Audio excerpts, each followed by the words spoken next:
Deməli uşaqlar, bugün bizim mövzumuz feilin zamanları mövzusudur. Ümumiyyətlə feil mövzusunu aşağı sinifdən də ibtidaidən də təməl qoyulub gəlir. Müəyyən hissələri öyrənirik. Eyni şəkildə zamanları ilə bağlı da təsəvvürümüz müəyyən qədər formalaşır. Ümumiyyətlə zaman anlayışı bizim hamımıza məlum bir anlayışdır. Yəni gördüyümüz hər hansısa bir iş, hərəkət, hadisə müxtəlif zamanlarda baş verir. Ya bu hadisəmiz keçmişdə baş verib, ya bu hadisəmiz indi baş verir, ya da bu hadisəmiz gələcəkdə baş verəcək deyərəkdən düşünürük, elədirmi? Elə bunu nəzərə alaraq da feilin 3 zamanı formalaşır. Deməli, feilimizin, ümumiyyətlə feillərimizin 3 zamanı var. Keçmiş zaman, indiki zaman və gələcək zaman. Yəni, hadisən ya keçmişdə baş verib, ya indi baş verir, ya da gələcəkdə baş verəcək deyərəkdən fikir yürüdə bilirəm. Keçmiş zaman özü bölünür 2 yerə. Nəqli keçmiş zaman, şühudi keçmiş zaman. İndiki zamanımız elə bircə özündən ibarətdir. Gələcək zamanımız özü də bölünür 2 yerə. Qəti gələcək zaman, qeyri qəti gələcək zaman. Bunu bölməkdə əslində məqsədimiz var. Nəqli keçmiş zaman, şühudi keçmiş zaman. Nəqli keçmiş zaman o deməkdir ki, keçmişdə baş vermiş o hadisəni mən özüm görməmişəm. Mənə kimsə nəql eləyib, danışıb, mən də gəlmişəm sizə danışıram. Yəni, mənə də nəql yolu ilə çatıb. Mənə də kimsə danışıb, mən də sizə danışıram.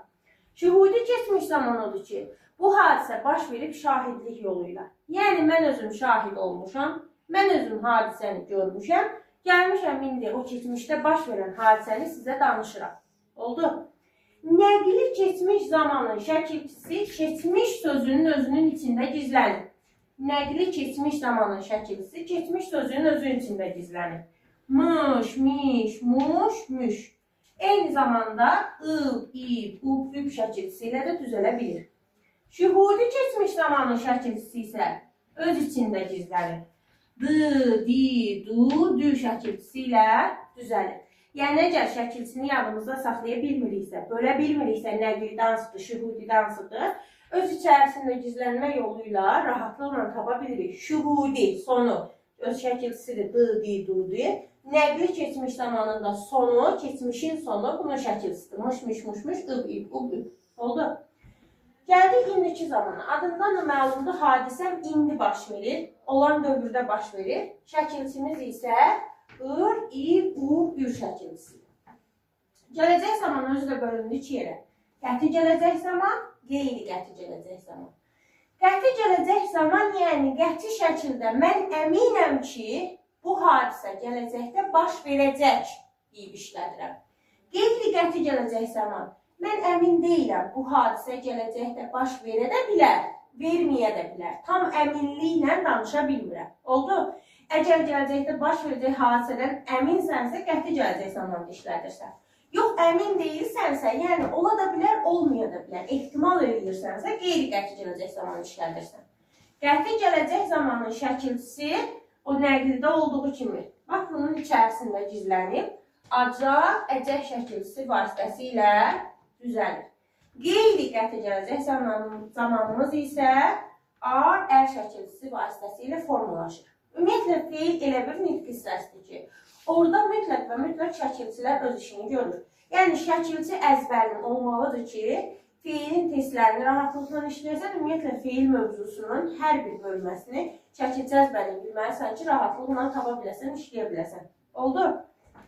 Bu bizim ümumi zamanlar haqqında anlayışımız.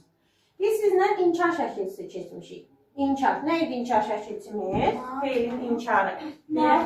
Ay sağ ol. Ma, mə şəkilçisi feilin inkar şəkilçisidir. Bax, bu inkar şəkilçisi nəqli keçmiş zaman elə ma, mə olaraq artırıla bilir. Şühudi keçmiş zamanda da elə plus, ma, mə olaraq artırıla bilir. Qəti gələcək zamanda da plus, ma, mə olaraq artırıla bilir. Amma yadımızda saxlayaq, sonu r ilə bitən o şəkilçilərlə formalaşan zamanlara, sonu r ilə bitən şəkilçilərlə formalaşan zamanlara biz bu inkarı mamə şəklində deyil, M şəklində artırırıq. Məsələn, bir dənə feil götürürük. Oxu feili. Oxu feilini əvvəlcə işlədirik nəqli keçmiş zamanda. Oxumuşdur və ya oxuyub. Oldu? Bunu indi salırıq inkara.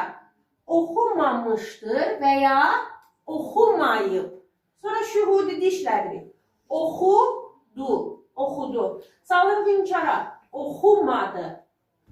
Qəti gələcək zaman. Oxuyacaq. Salırıq inkara. Oxumayacaq. Amma indi gələk indiki ilə qeyri-qətiyə baxaq. Oxuyur. İnkarım olur. Oxumayır yox. Oxumayır yanlışdır. Oxumur şəklində. Oxumur. Kökə şəkilçiyə ayıranla oxu kökdür. M qrammatik inkar şəkilçisi gedir. Ur isə qrammatik zamanım gedir. Eyni şəkildə arərdə də oxuyar, inkarım olur. Oxumaz şəklində. Oxu kök. M mənim inkar şəkilçim. Az isə burada əslində ar-ərin, r-nın z ilə əvəzlənmiş versiyasıdır. Oxunmaz şəklində olur. Oldu? Məsələn, biz televiziyada bəzən eşidirik daha çox aparıcılardan. Deyir ki, məsələn, bilməzsən sözünü deməli yerinə, deyir ki, bilmərsən. Bilmərsən şəklində eşidirik. Bu əslində, siz orada bax, r-nın z əvəzlənməsini görmürsünüzsə, kiminsə dialektində, dilində, bilin ki, onlar Qarabağlıdırlar. Qarabağ şivəsində, Qarabağ dialektində heç vaxt r-nı z-ya çevirmirlər. Elə bilmərəm şəklində deyirlər, bilmərsən şəklində deyirlər. Amma biz normal ədəbi dil deyir ki, o r-nı mütləq z ilə nə eləməlisən, əvəz eləməlisən. Yəni, bilmərsən yox, bilməzsən şəklində həm yazmalı, həm də tələffüz eləməli. Bu, ümumilikdə bizim feilin zamanları haqqında ümumi bilgimiz. Bir şey də yadda saxlayırıq. Feilin zamanlarını biliriksə, sözün üzərində feilin zaman şəkilsini görürüksə, deməli, deyirik ki, bizim həmin feilimiz xəbər şəklindədir. Xəbər şəklindədir. Yəni, bizə həmin feil, belə yadda saxlayırıq, ya keçmişdən xəbər gətirir, ya indiki zamandan xəbər gətirir, ya da gələcək zamandan xəbər gətirir. Feilin şəkilləri say etibarilə çoxdur. 6 şəkil deyəsiyik. Amma əgər sözün üzərində zaman şəkilsi varsa, o bircə şəkildədir. O da hansı şəkildir uşaqlar? Xəbər şəkli. Mövzumuz bundan ibarətdir. Kiminsə sualı varsa verə bilər.